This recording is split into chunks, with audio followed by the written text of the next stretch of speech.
kita bersatu dalam doa.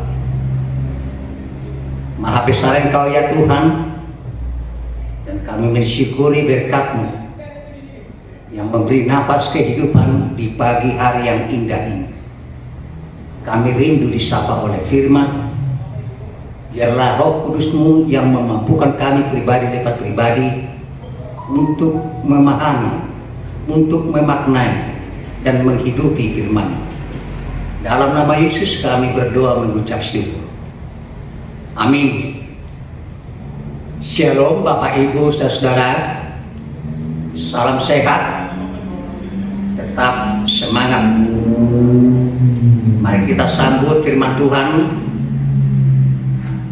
membekali dan mengawali kita melakukan aktivitas hari ini, Jumat 29 Mei 2020, yang tertulis di dalam 1 Yohanes pasal 2 ayat 28. Maka sekarang anak-anakku, tinggallah di dalam Kristus, supaya apabila Ia menyatakan dirinya, kita beroleh keberanian percaya dan tidak usah malu terhadap Dia pada hari kedatangannya. Nuai pihaka anaha mian mahamu di bagasan ibana asa martiras ni roha hita dinagabe patar ibana unang tariga hita maralupun ibana di arone. Demikian dalam bahasa Batak. Tinggal di dalam Kristus, mian di bagasan Kristus, remain in Jesus Christ. Inilah inti daripada renungan kita hari ini. Tinggal dalam Kristus merupakan hal yang paling utama didesak oleh Rasul Yohanes kepada orang-orang percaya, orang-orang Kristen pada saat itu, sehingga ketika Kristus kembali di dalam kekuasaan dan kemuliaannya, mereka tidak akan malu untuk melakukan apa yang benar, tergantung pada satu perkara, yaitu tetap tinggal di dalam Kristus. Kata Yunani yang dipakai adalah meno, yang bisa diterjemahkan dengan terus berlangsung, dan yang lebih sering terjemahannya adalah tetap tinggal secara permanen. Ini kesemuanya mengandung makna berada dekat kepada Kristus agar menjadi yakin sepenuh hati, bukan setengah hati apalagi seperempat hati, dan tidak dipermalukan nanti ketika Yesus datang kembali.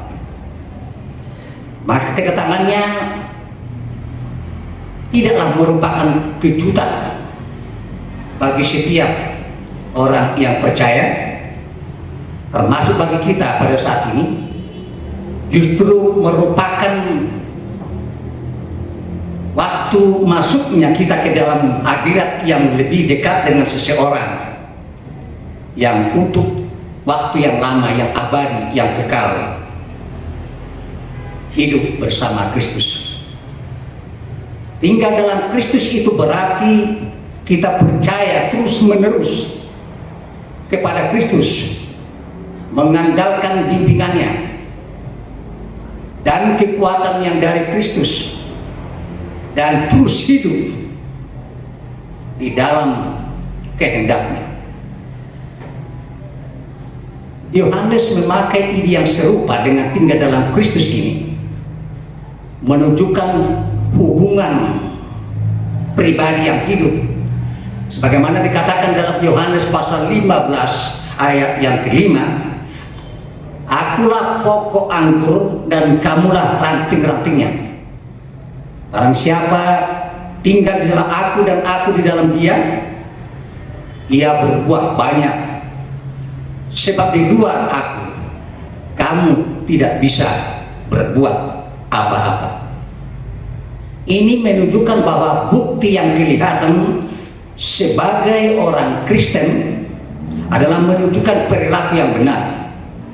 Karena banyak orang melakukan yang baik tetapi tidak memiliki iman kepada Yesus.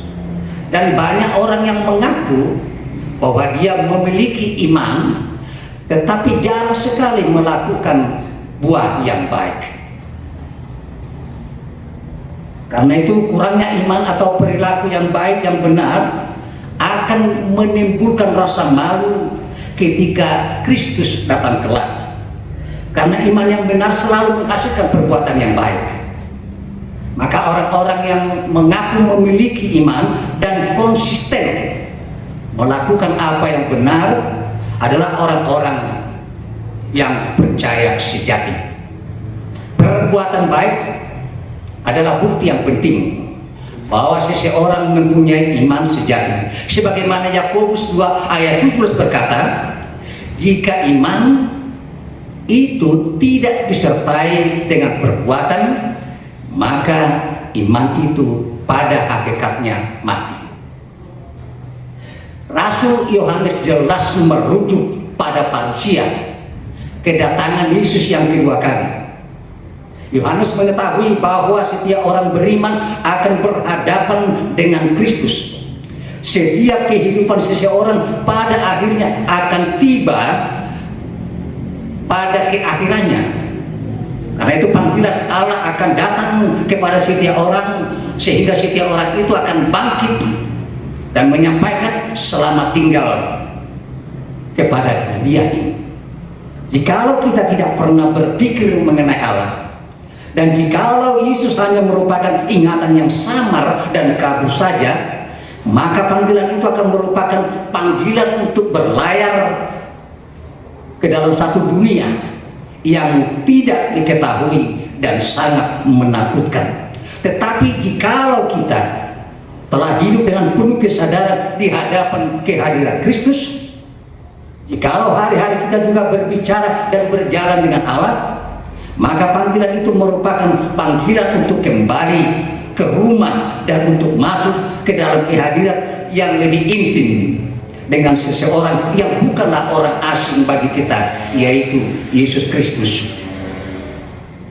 Rasul Yohanes sebelumnya dalam ayat 25 sudah mengingatkan setiap orang yang percaya bahwa adanya berkat yang akan diterima pada kedatangan Yesus yang kedua kali itu. Di mana pada kedatangan Yesus yang kedua kali itu, yang sering kita dengar dengan istilah the second coming of Jesus Christ,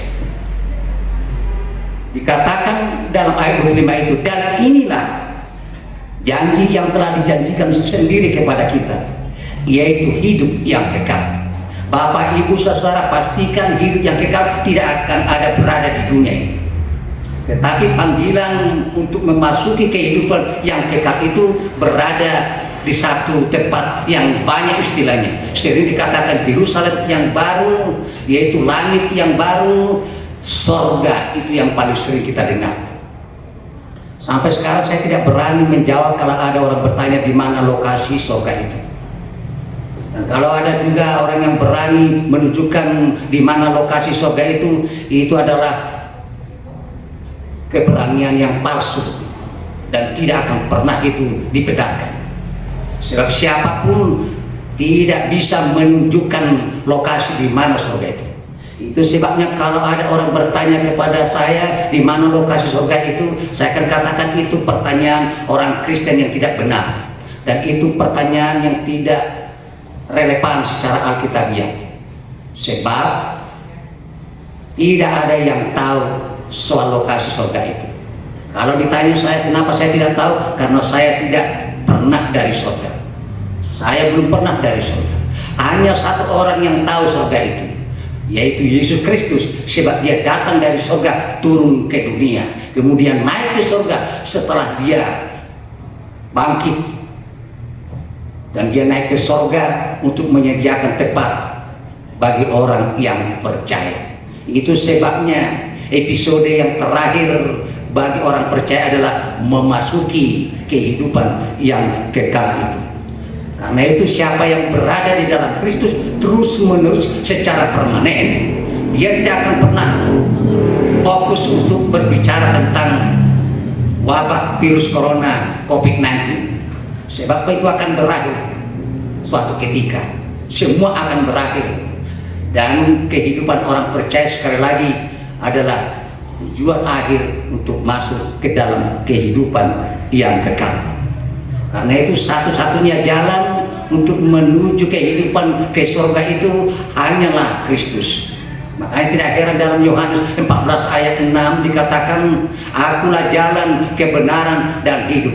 Tidak akan ada yang sampai kepada Bapa kalau tidak melalui aku. Demikian Yesus menegaskan kepada pertanyaan Thomas pada waktu itu.